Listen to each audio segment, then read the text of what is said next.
dari kemarin sudah yang itu ada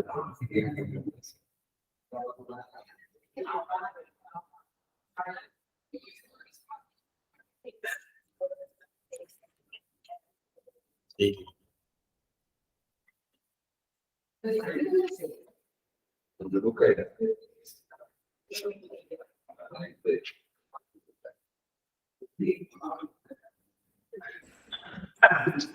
Nah, gini aja lah. Bismillah. Cek suara kan? Cek. 1, 2. Oke, ya, bismillah. Baik. Bismillahirrahmanirrahim. Assalamualaikum warahmatullahi wabarakatuh. Sobat Kusmesifa, yang dirahmati Allah Subhanahu wa taala. Apa kabar semuanya di rumah? Alhamdulillah. Alhamdulillahirabbil alamin. Alhamdulillahilladzi arsala rasulahu bil huda wa dinil haqq liyudhhirahu 'ala ad-dini kullihi wa kafa billahi shahida. Allahumma salli wa sallim 'ala sayyidina wa nabiyyina Muhammadin wa 'ala alihi wa sahbihi ajma'in. Amma ba'du. Alhamdulillah sobat Kusmes yang dirahmati Allah Subhanahu wa taala, apa kabarnya semua yang di rumah menyaksikan acara podcast kita pada kesempatan hari ini.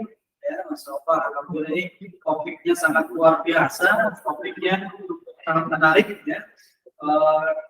Ini akan membahas sesuatu yang berbeda dari yang sebelum-sebelumnya ya, karena memang yang kita hadirkan narasumber kita itu selalu berbeda-beda ilmuannya, minatnya ya, kompetensinya ya, mudah-mudahan ini memperkaya pemahaman kita, memperkaya pengetahuan kita sebagai sifat yang dirahmati Allah Subhanahu wa taala. Baik, ini ada di antara kita bersama-sama kita sekarang Dr. Zainal Abidin. Beliau sudah bersama-sama kita juga Dr. Abdurrahman Bisno. Apa kabar Pak Dr. Zainal Abidin dan Dr. Bisno? Harus sehat selalu ya. Insyaallah kalau bisa di rumah juga harus sehat selalu ya. Semangat terus. Baik, alhamdulillah. Ini kita agak lewat sedikit dari waktunya, tapi nggak apa-apa, kita harus semangat terus. Nah, ini kita akan membahas judulnya, yaitu adalah menata organisasi. Bagaimana organisasi tertata untuk menciptakan OCB, ya, Organization Citizenship Behavior. Ya, bagaimana organisasi ini atau bisnis itu melesat kinerjanya juga hebat. Luar biasa, dari yang sebelumnya udah keren ini misalnya. Alhamdulillah. Nah, Dr. Zainal Abidin ini adalah salah satu dosen di STT Silvipora. Beliau adalah Direktur Pasca Sarjana Pendidikan Agama Islam. Ini menarik nih, beliau ikut bersama kita dan juga Bapak Dr. Bisno yang selalu berada di podcast kita, selalu mendampingi ya, luar biasa beliau ya. Alhamdulillah ya, terima kasih atas bimbingan beliau ini. Ya. Dia salah satu dosen, juga kedua direktur PPPM. Itu sesuatu hal. Sama terus spesifik yang dirahmati Allah Taala, ini ada tema yang menarik tadi kita sebutkan. Ini karena channel ini sudah ada kita, yuk kita tanya-tanya tentang judul ini. Dr. Zainal, siap. Pak Dr. Zainal ini kan judulnya menata organisasi menjadi bisnis hebat, ya kan? Bisnis besar, kinerja hebat, ya ini berarti kumpul gitu. Bisa kumpul, bisa keluar. Ini apa latar belakangnya dan bagaimana ini kok bisa seperti itu? Silakan kepada Oke, baik, yang pertama kita paham organisasi.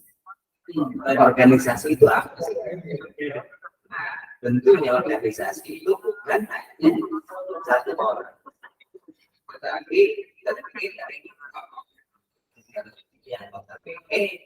di dalamnya itu berbagai isi kepala yang bersatu.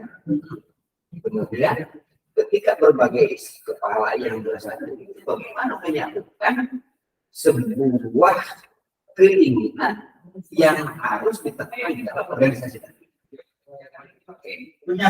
Menyatukan keinginan, menyatukan persepsi itu tentunya harus dibuat, dirancang, ditetapkan oleh bersama.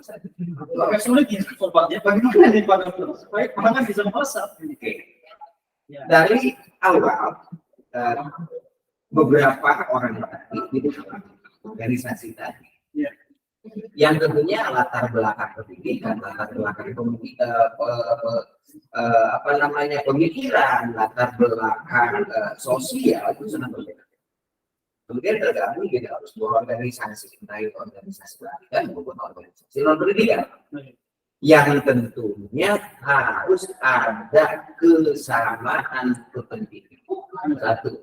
Kedua, ada kesamaan keinginan. Gitu ya.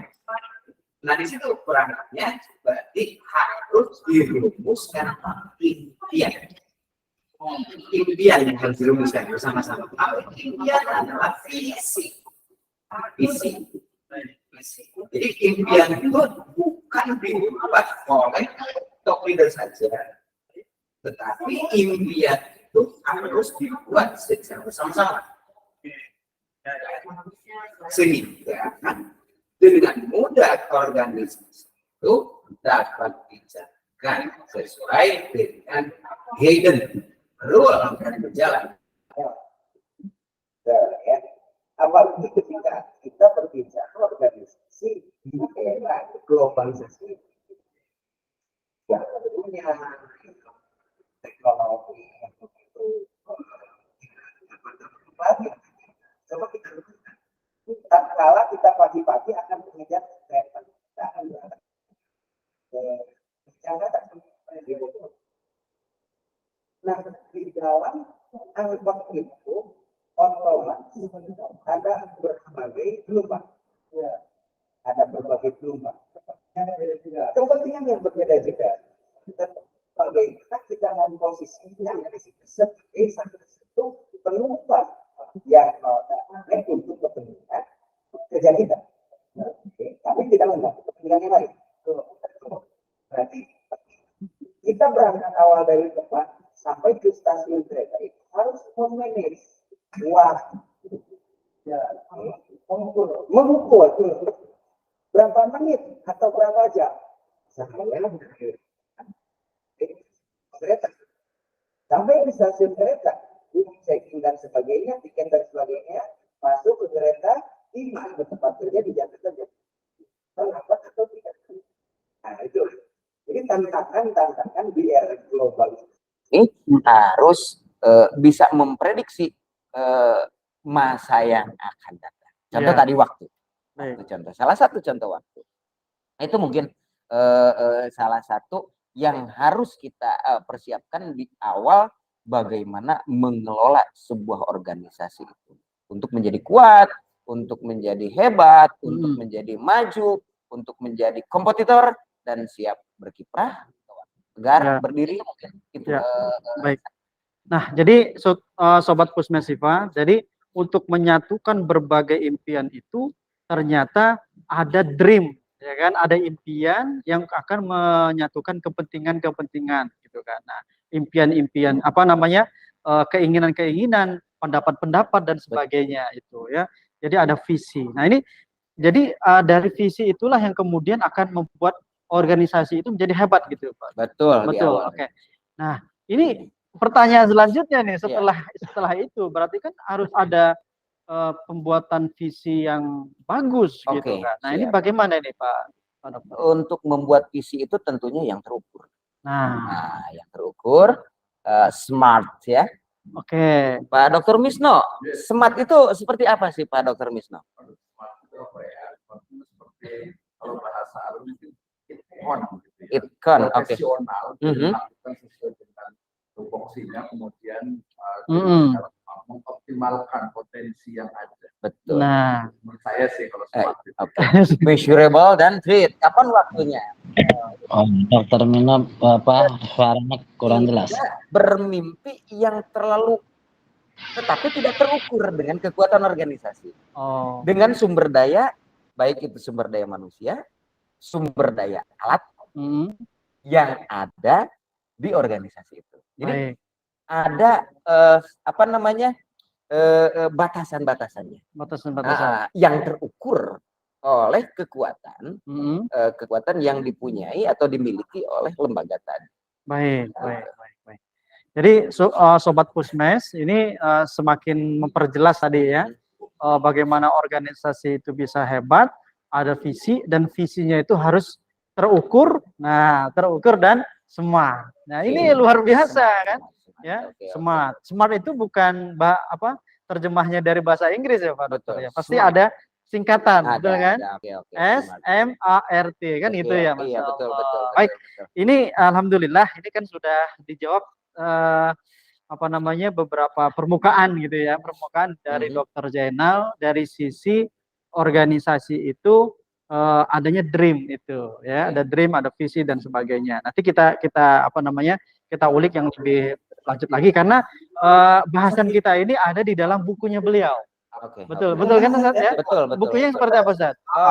Nah, ini kebetulan ada salah satu karangan saya yaitu menata organisasi hebat dan strategik. Baik.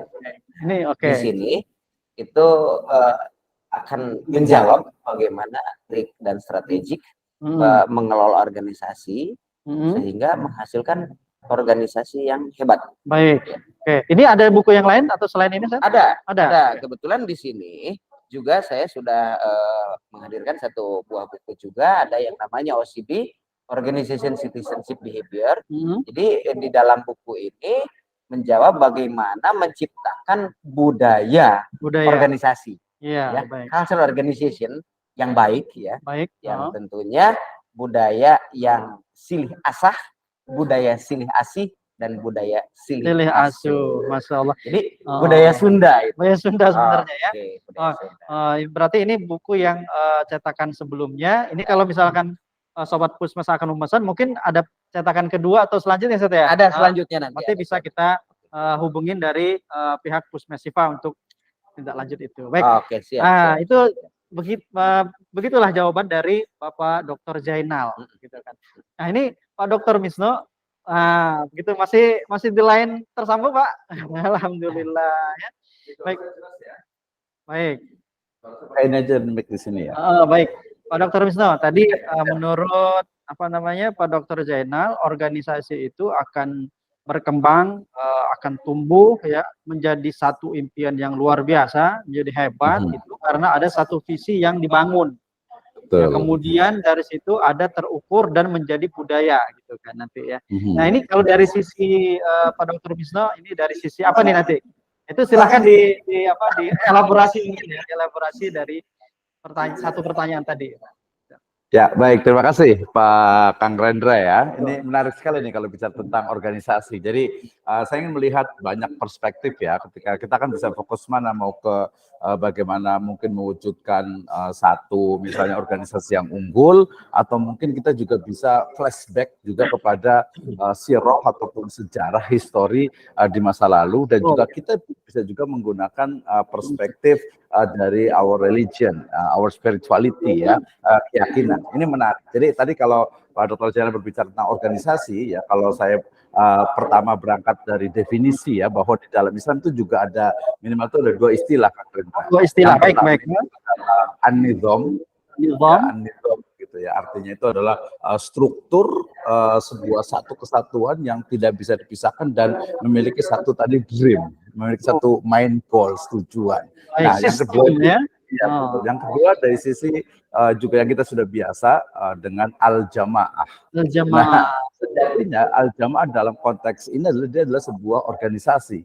Ada struktur di sana, ada tupoksi, ada tugas dan tanggung jawab. Nah, ini menarik Kang Reda ketika kita bicara tentang misalnya tadi organisasi ya, seperti sebenarnya tadi kita bicara tentang sejarah ya.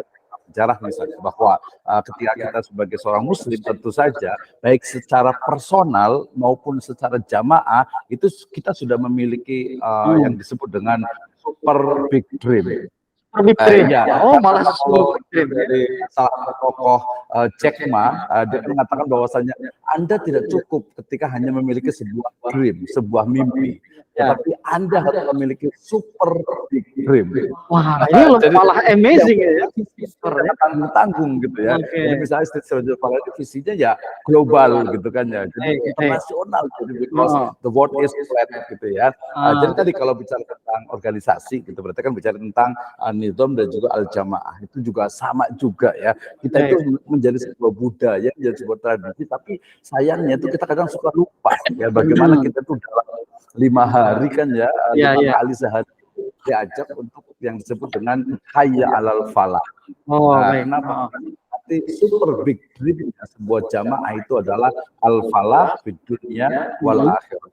Ya, jadi falah artinya betul-betul sebuah kesejahteraan ya di dunia juga di akhirat. Sebenarnya dia bukan falah itu terlalu sempit juga ketika bicara hanya tentang kesejahteraan, tapi ya falah gitu ya bisa terjadi kesuksesan tapi lebih dari itu. Makmuran kali ya? Iya, bisa makmur juga. Tapi makmur kesannya itu terlalu uang, padahal hanya uang tapi kenyamanan, gitu kan ya, kemudian juga kedamaian, termasuk juga untuk orang lain, bukan untuk sendiri gitu ya. Sendiri nyaman orang lain susah bisa juga. Nah, yang pertama saya ambil juga sajadah nih ayat ketiga. Sajadah, baik. Menarik ya. Nah, menarik di sini terutama nanti sebenarnya di ayat yang ke berapa yang keempatnya Allah Subhanahu wa taala berfirman, a'udzubillahi minasyaitonirrajim, yudabbirul amru minas sama'i ilal ard summa ya'ruju ilaihi fi yaumin kana miqdaruhu alfasanati mimma ta'udun. Ya, ini adalah proses penciptaan langit dan bumi yang di sana pasti akan how to organize. Bagaimana Allah Subhanahu wa taala itu organize, mengorganisir lah gitu ya, memanage bisa menata. Ini adalah sebuah super organization gitu ya, the super organization, itu organisasi yang sangat luar biasa di situ. Nah dari sini kita bisa berangkat tentang bagaimana sebenarnya nanti sebuah organisasi itu tadi kalau pada perjalanan itu memiliki apa? Sebuah super big dream, sebuah mimpi besar. Nah itu ternyata kita lanjut ke sejarah ya, tentu saja mimpi besar bagaimana Nabi kita Muhammad Sallallahu Alaihi Wasallam, Sayyidina Muhammad Sallallahu Alaihi Wasallam itu memiliki mimpi-mimpi yang sangat luar biasa, mulai dari mimpi hijrah ke Madinah, membuat Sahifah al-Madinah, kemudian bagaimana menjadikan. Tapi kalau saya lihat banyak sebenarnya istilahnya itu teorinya, tapi kalau menurut saya misalnya Al-Anbiya 107 itu jelas sekali wa ma arsalnaka illa rahmatan lil alamin. Artinya goal dari Islam itu ya dalam konteks luas ya, dalam konteks istilahnya itu apa, berkomunikasi, bermuamalah dengan masyarakat secara umum itu adalah apa? Adalah rahmat bagi seluruh alam. Nah, berarti bagaimana karakter rahmat ini kita bisa lihat dari karakter itu ada 3 kalau saya lihat itu. Ukuran sekalian. Ini masuk dalam organisasi. Sebenarnya juga dengan OC. Kita sambungkan Dr. Zaidal ya. Itu adalah ubudiyah. Ya, jadi bagaimana seluruh aktivitas itu mesti ya harus ada unsur ibadahnya. Kenapa? Justru ibadah ini yang menjadi energi yang luar biasa. Sebuah mobil itu tidak akan tercapai kalau tidak ada rasa bahwa ini adalah sebuah ibadah. Yang kedua adalah mas'uliyah, tanggung jawab. Ya. Bagaimana mestinya kita setiap anggota dari organisasi itu memiliki mas'uliyah ya di dunia wal akhirah gitu ya. Jadi ingat bagaimana sebuah fakta gitu ya, sebuah kegiatan organisasi itu ya harus tadi adanya unsur mas'uliyah, dan yang terakhir tadi nyambung juga dengan istilah lain dari smart gitu ya. Kalau tadi ada singkatan ini adalah innallaha subhanahu wa ta'ala yuhibbu, mencintai idza amala amilun ya, amal seseorang yang apa ayyukinahu dengan ikhlas. Nah, ini menjadi dasar bagi bagaimana sebenarnya prinsip dari sebuah organisasi in Islamic perspektif. Nah, itu dulu. Oke, tahan dulu nih, tahan dulu. Jadi masih belum panasnya masih hangat ya kan. Belum pertanyaan yang sulit ini belum. Baik, Sobat Pusmes, Siva yang dirahmati Allah SWT, silahkan untuk menyematkan pertanyaannya di kolom chat gitu ya, atau di WA group ya. Silahkan admin untuk mengakomodir pertanyaan itu.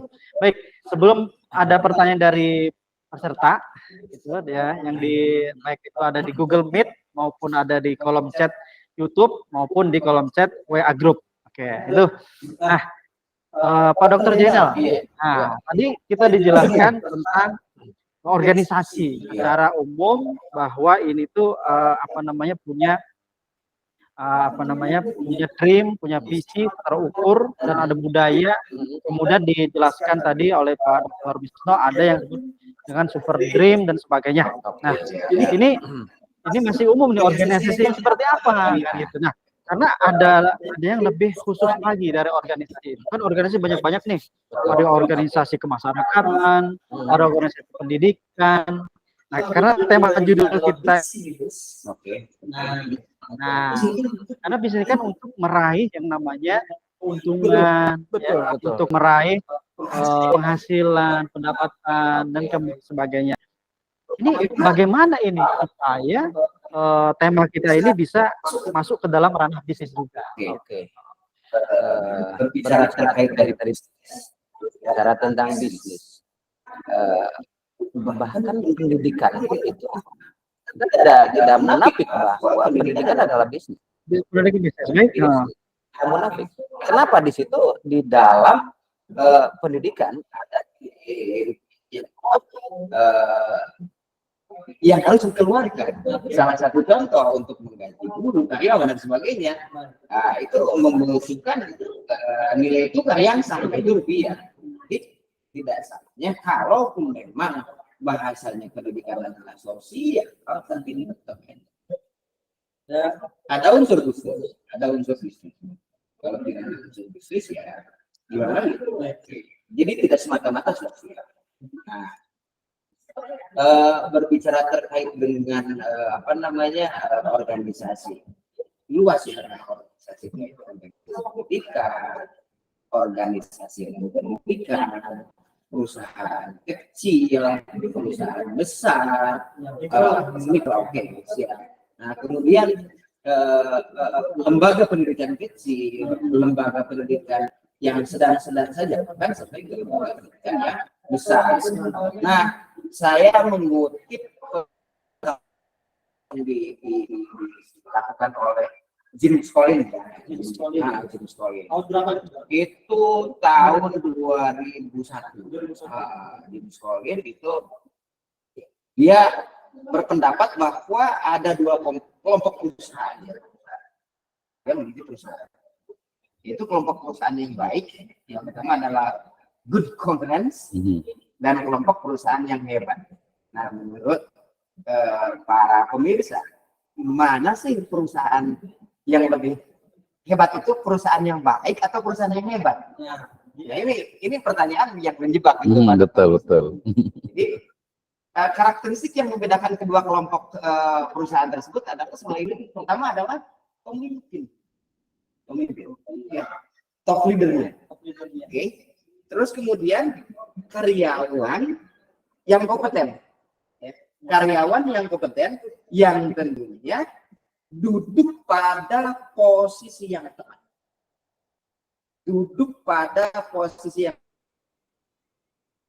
right place, ya, tempatkan saudara pada tempatnya. Jika kita menempatkan seseorang bukan pada tempatnya, maka di Al-Quran dikatakan, saya kurang paham tuh ya, maka tunggulah kehancurannya. Betul. Kalau tidak sama. Nah, begitu pun di lembaga baik perusahaan maupun pendidikan, ya, akan sama. Ketika kita menempatkan seseorang bukan pada ahlinya, maka hancur. Fantadir sa'ah berarti. Ya. Pemimpin kedua menempatkan seseorang pada tempatnya. Kemudian sikap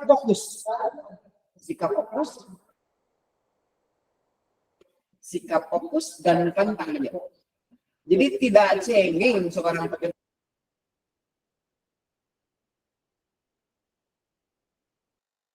Pasti ada pekerjaan yang bahkan pekerjaan yang sangat sulit sekali. itu pasti akan dinamika pekerjaan. Tetapi dia tidak gampang ya, tidak mudah menyerah, tidak mudah menolong.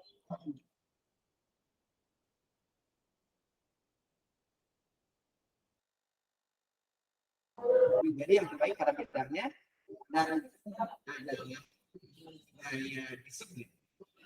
Budaya disiplin seperti apa? Budaya disiplin banyak di depan kantor-kantor kita sering menjumpai malu datang siang, malu dan sebagainya, budaya malu lah seperti itu. Kemudian dan teknologi itu tidak bisa kita kesampingkan, tetapi teknologi adalah sebagai pengungkit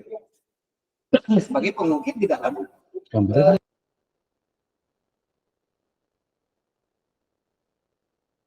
kalau suka tidak suka, tidak, kita harus bersama di dunia teknologi. Salah satunya ketika bulan Maret tanggal 15 2020 pemerintah mengadakan menerapkan kebijakan yaitu menarik rem. Karena semuanya lockdown, maka di situ teknologi berperan aktif. Semuanya WFH, semuanya kerja di rumah dan tidak ada. Otomatis semua manusia di dalam rumah. Mau tidak mau, baik itu pendidikan maupun non pendidikan. Jadi teknologi adalah sebagai pengungkit. Mau tidak mau kita jangan gaptek, jangan alergi terhadap teknologi. Kita justru harus berdampingan dengan teknologi. Tetapi bagaimana memanfaatkan teknologi itu ya bijak. Itu mungkin ya. Itu yang dilakukan oleh si JP Skolin. Menarik sekali ya. Berarti beberapa karakter gitu ya, ada beberapa yang harus bisa dilakukan oleh bisnis itu sendiri, ya, begitu adalah energinya, begitu adalah budaya di sendirinya dan lain sebagainya tadi Fokus. Itu memang harus di breakdown ini menjadi satu bagian yang mau diterapkan di dalam bisnis. Ya. Nah, ini masih perlu elaborasi nih dari dokter Bisma, ya kan? Dari dokter Zainal kan dari sisi yang seperti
Oke.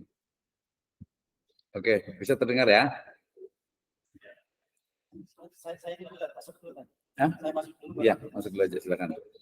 Oke, silakan Pak Waduh. Oke, Sobat Pusmesifa yang dirahmati Allah SWT, selamat bergabung kembali. Insya tadi dari Dr. Zainal sudah disampaikan tentang bagaimana pengaruh dari teknologi, kedisiplinan, fokus, dan sebagainya. Nah, ini kita elaborasi dari Dr. Isno. Gitu kan, ya. Luar biasa. Sebenarnya udah cukup sih Pak Dr. Harus dilakukan. Oke. Silakan Pak Dr. Ya, baik, terima kasih. Menarik sekali nih Kang Renda. Ini sebenarnya sangat nyambung sekali nih. Tadi yang saya ingat gitu ya, saya ingin memang kita mungkin nanti perlu lebih detail lagi terkait dengan tadi kan kalau saya melihat itu nanti ada karakter ya, ataupun bisa dikatakan prinsip walaupun beda ya. Artinya itu adalah karakter dari sebuah organisasi yang unggul. Tadi pertama adalah bicara tentang apa? Bicara tentang leadership ya. Kepemimpinan itu pasti ya. Makanya dalam kalau di ayat dikatakan kullukum ra'in wa kullukum mas'ulun an ra'iyati. Di situ ada kepemimpinan, kemudian yang kedua juga ada mas'uliyah, ada tanggung jawab.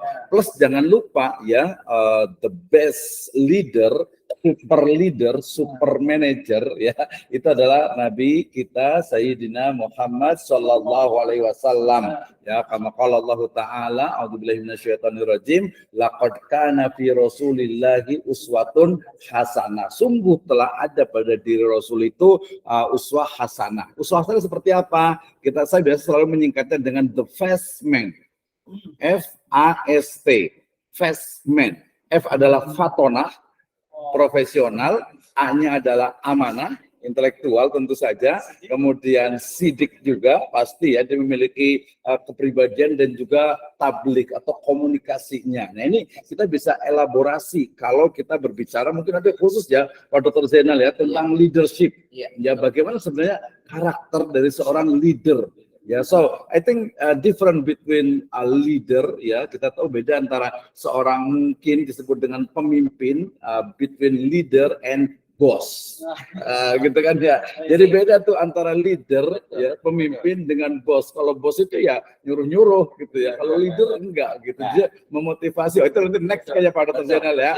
Itu yang pertama. Jadi yang pertama saya lihat itu tentang kalau tentang kepemimpinan, leadership in Islamic perspective, so too clear. Ya, is a very clearly gitu ya, sangat jelas sekali kita bisa eksplor di situ. Kemudian yang kedua tadi juga terkait dengan anggotanya, artinya itu adalah unsur-unsur atau orang-orang yang ada dalam organisasi, yang duduk di dalamnya. Makanya kalau di dalam surat At-Taubah ayat 100 itu jelas sekali, ya dikatakan apa tentang kisah dari kalau yang di surat Ali Imran ayat ke-103 itu kan kuntum khairu ummatin. Wah, ada khairu ummah gitu ya. Jadi khairu ummah, sebaik-baik umat. Nah, tadi saya menyebutkan kalau dalam Islam itu kan ada nizam, ada al-jamaah, sebenarnya ada satu lagi itu ummah. Jadi kuntum khairu ummatin kalau kita terjemahkan secara bebas itu adalah kalian, Anda semuanya adalah anggota dari the best organization. Tadi apakah the good organization atau mungkin satu lagi apa ya super organization atau hebat, bahasanya apa tuh amazing atau apa tuh itu pilih yang mana nih kira-kira gitu. Tapi kalau dalam bahasa itu lebih kepada khairun ya, kuntum khaira ummatin ukhrijat linnas ta'muruna bil ma'ruf wa tanhauna 'anil munkar. Itu dia disebut dengan ummah. Jadi ummah itu adalah kumpulan dari fardiyah atau individu-individu yang memang memiliki satu kesatuan tadi, super big dream. Nah, itu ya. Orang nanti kalau kita bicara tentang karakter dari organisasi itu, dia harus fokus ya. Bahkan tadi the right man on the right place gitu dikatakan kan idza wusidal amru ya wantadir sa'ah. Tadi disebutkan tuh ya. Jadi kalau suatu masalah, suatu perkara, suatu tanggung jawab, suatu jabatan diberikan kepada yang bukan ahlinya, wantadir sa'ah. Maka ya tunggu kehancurannya. Ya, tunggu hari apa artinya bagaimana ya organisasi itu akan hancur. Gitu ya. Jadi dari organisasi ini berarti kita bisa fokus dengan rendah nih. Fokus kepada sebenarnya bagaimana mewujudkan atau mungkin bahasa menciptakan ya, bagaimana menciptakan organisasi yang unggul. Seperti itu kita sudah menemukan satu. Yang pertama, bukan yang pertama sih sebenarnya, kita sebut saja yang istilahnya itu yang paling penting itu adalah apa? Leader, pemimpin. Setelah pemimpin baru nanti anggota-anggotanya, gitu ya, anggota-anggotanya baru nanti masing-masing dari karakter. Nah, itu Kak Rendra. Luar biasa.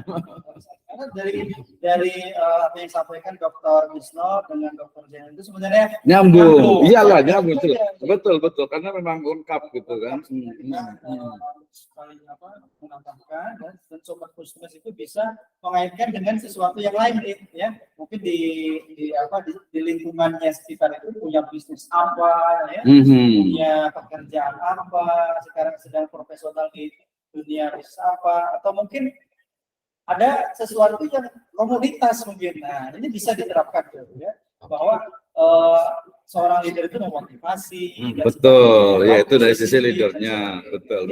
Ini luar biasa sih teman-teman. Itulah sebenarnya simpel saja supaya organisasi ini menjadi hebat. Itu tadi, ya sosok pemimpin yang bisa membawahi dengan baik seperti betul ya. Dan lain sebagainya disampaikan oleh Pak dan Ya mungkin ini karena mungkin sedikit di awal itu kita inikan dulu nih biar mungkin pemirsa sekalian bisa paham apa sih yang dimaksud dengan organisasi tadi ya. Jadi maksudnya itu definisi terminologinya lah. Jadi ini organisasi apa ya?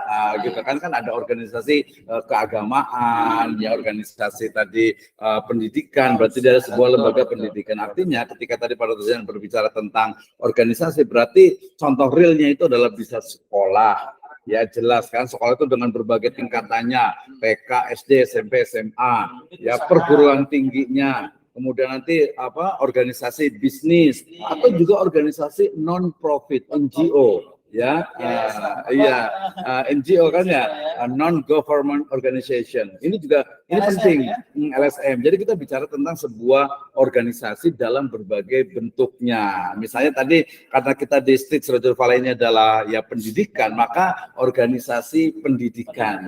Berarti kita bisa fokus ya Pak Dr. Jenal ya. Jadi mungkin bisa ke spesifik adalah organisasi pendidikan. Ya, dalam artian berarti kita bicara tentang bagaimana mewujudkan lembaga pendidikan yang unggul tentu saja. Nah, tadi kan sudah nyambung tuh, berarti berarti pemimpin di sini adalah kepala sekolah, topnya dulu ya, top manajernya, top leadernya, kepala sekolah, ketua dan juga rektor.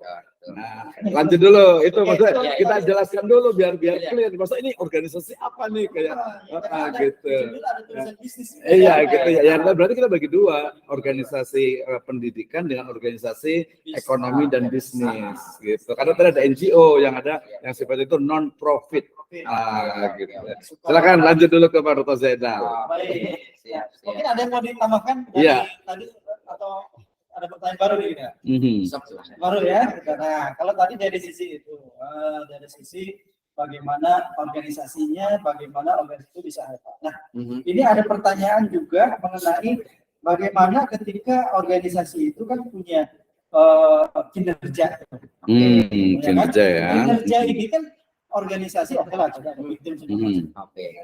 sang pemimpin, the leader ini. Ya. Ini bagaimana bisa mengukur kinerjanya supaya melesat. Kalau tadi hebat nih, melesat. Nah, gimana nih supaya kinerjanya? Nah, gimana mengukurnya juga? Sebetulnya strategi. Baik, lanjut.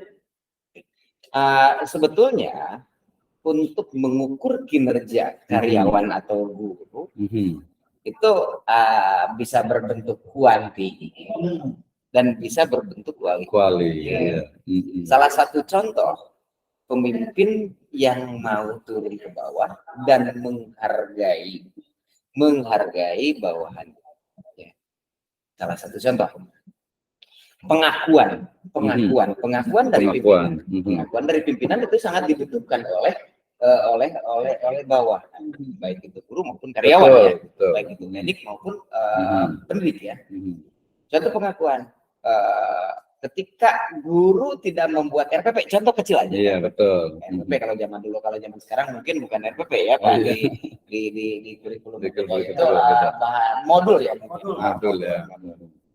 Nah, seyogianya seorang pemimpin itu bukan menegur dengan bahasa yang Oh iya, betul. yang tanda kutip lah, tetapi dengan mengajak atau menegur dengan bahasa yang sopan, menanyakan dengan bahasa yang sopan. Sudah sampai di mana pembuatan RPP-nya ataupun yang lainnya? Ada kendala atau bagaimana? Salah satu contoh. Jadi mengayomi Jadi ya. mengayomi, Betul, bukan setuju berarti tuh. memberikan jas, bukan memberikan hukuman. Betul, tiba-tiba Tetapi ya. mengayomi tiba-tiba. Terus ada kasus contoh lain juga. Guru itu murung, malas untuk masuk ke kelas dan sebagainya. Nah, sebagai pimpinan baik itu kepala sekolah maupun itu rektor ataupun ketua tidak bisa serta-merta memberikan hukuman gitu saja, tetapi bagaimana dia cara untuk approach-nya, pendekatan, pendekatan emosional yang tentunya di situ harus ada bahasa yang sangat lembut. Oke, contoh, kenapa Bapak ada masalah? Oke, nah mungkin kita tidak tahu kan sebagai pimpinan ketika tidak ada pendekatan yang emosional. Mungkin di rumahnya ada masalah dengan istrinya, ada masalah dengan anaknya. Ketika pendekatan emosional, maka guru tersebut akan curhat kepada pimpinannya. Nah, disitulah bisa memberikan solusi yang terbaik. Ngobrol. Itulah. Jadi segala sesuatu juga dan segala sesuatu permasalahan tidak akan selesai hanya dengan katanya. Nah, tetapi dengan komunikasi, dengan tabayun, luar biasa. dengan demokrasi, menanyakan hal-hal seperti itu. Nah, itulah untuk pengukuran secara kualitatifnya, kualitatif kinerja itu. dorongannya. Oke, itu untuk motivasinya. Kenapa guru ini kok jadi rendah? Dimotivasi seperti itu. Disemangatin. Terus kuantitatif ada juga memang kalau di SMA atau SMA negeri kan ada penilaian kinerja guru ya oleh kepala sekolah. Penilaian kinerja guru oleh kepala sekolah itu berbentuk kuantitatif. Bisa dari administrasi pembelajarannya ataupun keaktifan dia masuknya atau tepat waktu datang ke sekolahnya, ke tempat kerjanya dan pulang juga tepat waktu. Pelayanan kepada siswanya seperti apa? Terus kemudian ketika kepala sekolah melakukan supervisi ke kelas-kelas itu seperti apa menyampaikan materi. Apalagi sekarang itu adalah model kurikulum merdeka. Jadi siswa itu jangan dibikin pusing katanya kata Mas Nadiem, tapi dibikin happy, dibikin bahagia. Seperti halnya kita lihat guru kalau zaman dulu sebelumnya bawa presensi ke kelas, bawa seabrek-abrek buku, tetapi kalau sekarang bawa som yang ditenteng-tenteng ke kelas, diajak bahagia, tetapi materinya tersampaikan oleh guru. Tujuan pembelajarannya, CPL-nya tercapai. Jadi model pembelajarannya seperti itu kalau sekarang. Nah, itulah yang dilakukan oleh kepala sekolah untuk melakukan supervisi kepala sekolah, itu bentuknya kuantitatif. Nah, loyalitasnya sampai di mana guru itu tadi? Ketika ada penghargaan dari pimpinan, ketika ada pengakuan dari pimpinan, maka otomatis loyalitas kinerja guru itu akan ada. Kinerja organisasi akan meningkat. Luar biasa. Itu berarti kinerja ya, bisa nyambung ya. Karena kinerja itu bisa melesat Kala loyal. Gimana supaya bisa loyal? Ada pendekatannya kualitatif, kuantitatif. Seperti itu Sobat Pusmes ya. Jadi kalau ingin kualitatif itu dengan cara komunikasi, motivasi, kuantitatif dengan cara pengawasan. Lihat diukur kinerjanya seperti apa ketika dia Ya, Iya, bersama. Ini luar biasa. Terus, Ya. baik, masih bisa lanjut, masih bisa. Selanjutnya, Ya. alhamdulillah. Yang di sini ini pakai Oke, laptop. baik, alhamdulillah. Ya, jadi Menarik kan Indra tuh. menarik. Ya, Jadi silakan, Pak, ya, silakan. apalagi kalau kita kaitkan dengan ini, maksud saya, kalau kita kaitkan dengan apa? Dengan organisasi bisnis, wah gitu ya. Jadi kalau organisasi bisnis itu bahkan kalau sebenarnya sama sih, sama-sama berkembang karena tadi kan kita bicara tentang bagaimana mengukur ya measurable gitu ya, terukur. Jadi kalau dalam organisasi bisnis ya ekonomi dan bisnis gitu ya, keuangan juga itu justru bagaimana mengukur karena kinerja itu menurut saya lebih ketat nih. Ya mungkin agak sedikit salah tapi bolehlah. Jadi bahwa organisasi atau pengukuran kinerja seorang karyawan itu di organisasi keuangan, bisnis dan juga ekonomi itu lebih ketat daripada di lembaga pendidikan gitu ya. Karena dia kan target cari uang gitu ya, cari uang jelas gitu ya. Jadi gimana nih? Nah, makanya kita kan kalau dalam metode itu banyak sekali kan Rendra ya, mulai dari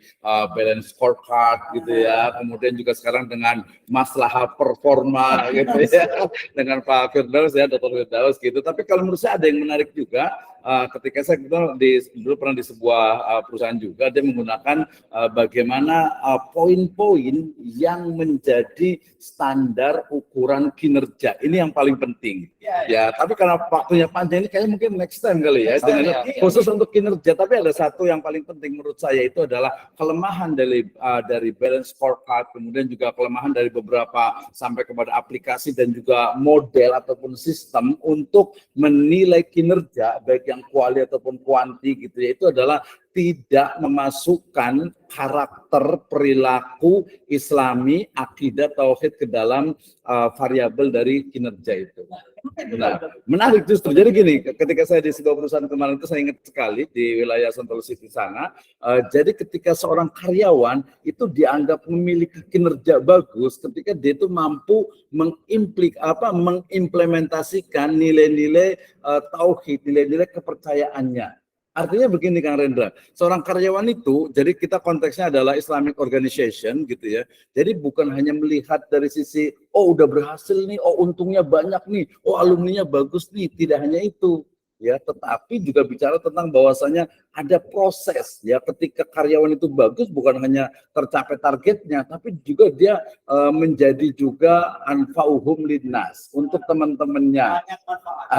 Gitu dia secara personal dia juga memiliki tadi itkon ya, amanah, profesional, tapi juga dengan masyarakatnya atau dengan teman-teman sekelasnya. Kan ini paling banyak ya, ini ketika tadi sebenarnya terkait dengan organisasi sebenarnya nih, SDM yang aduh di mana-mana dia itu kubu-kubuan, gitu, kelompok-kelompokan, yang satu menjelekkan yang lain. Ini kan nggak Islam secara, walaupun kita nggak nyebut Islam saja, itu nggak bagus secara organisasi. Itu yang disebut dengan apa? Toxic. Kok toxic sih? Ya, toxic namanya ya. Iya, jadi itu yang menjadi racun organisasi. Ya, kenapa organisasi itu nggak maju? Salah satunya itu adalah karena tadi banyak tokoh-tokoh karyawan gitu ya, anggota organisasi itu yang itu malah menjadi toksik, malah menjadi racun ya. Karyawan-karyawan yang racun ini yang kadang memang justru malah membuat organisasi tidak berhasil. Nah itu, jadi kita kalau bicara tentang kinerja, cara, model, konsep mengukur kinerja. Nah, karena nanti dalam Islamic perspektif itu dia selalu memasukkan, oh misalnya ada satu karyawan, oh dia sholatnya tepat waktu apa enggak nih? Kemudian dia suka ngomongin orang apa enggak nih? Oh dia tuh ngajak nih. Kalau saya itu waktu itu bikin kinerja gitu kan itu sampai detail, sampai ketika dia ada misalnya ada model misalnya sebelum kerja itu 5 menit baca Al-Quran dulu. Gitu kan ya, gitu juga. Terus nanti tapi yang paling penting adalah dia juga membawa tadi atmosfer positif, energi. Misalnya dia itu membawa, oh ketika waktu sholat misalnya temennya itu diajak sholat, gitu kan ya. Nah itu juga ini sebenarnya banyak ya, itu ada sebuah corporate culture. Ya, jadi budaya organisasi mungkin jadi banyak banget ini ya. Tapi tadi bisa tentang kinerja, makanya kalau bisa tentang organisasi itu sangat luas sekali gitu. Itu ya. Oke. Mungkin ada lagi, pasti banyak.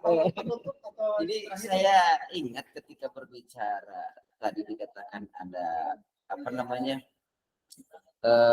dari teman sekantor, sebagainya. Nah itu memang bagian daripada untuk menuju organisasi yang unggul. Betul, iyalah pasti. Organisasi yang unggul. Nah, memang kita tidak bisa menutup kemungkinan penghargaan dari teman sebaya, teman kerja, rekan kerja. Nah, artinya di sini pengakuan dari rekan kerja itu sangat memungkinkan. Kenapa? Karena kenyamanan akan didapat. Betul. Kenyamanan akan didapat.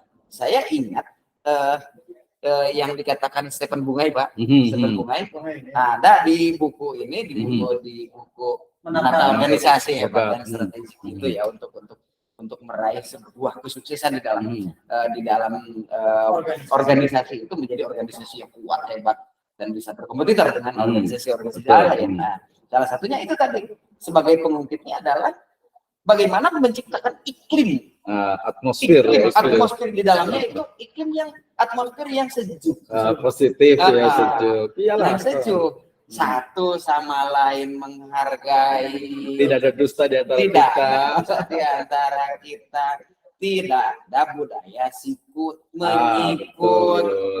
Justru ada juga budaya adalah saling menjunjung, saling menghargai, silih asih, silih asuh. Itulah yang harus kita jaga. Harus kita jaga di dalam organisasi itu, sehingga organisasi kita ya organisasi yang kokoh. Contoh, kita akan membangun rumah hanya bambu satu, itu tidak akan kuat ketika tidak ditopang oleh bambu yang lain. Termana itu. Jadi satu sama lain akan saling melengkapi. Karena memang manusia itu tidak ada yang sempurna, satu sama lain saling melengkapi.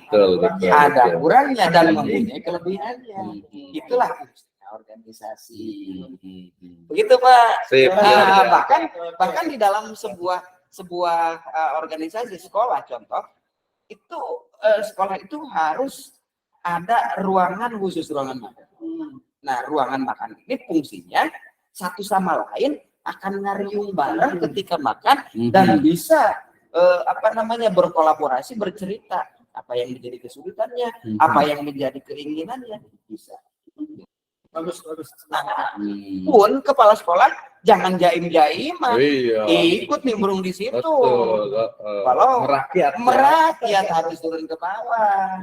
Jadi jangan hanya duduk di belakang meja saja, tetapi tidak tahu bagaimana permasalahan di bawah ketika pimpinan top leader tadi, baik rektor, kepala sekolah ataupun ketua, ketika turun ke bawah maka akan tahu permasalahan yang sebenarnya. Mendengar langsung. Tidak katanya.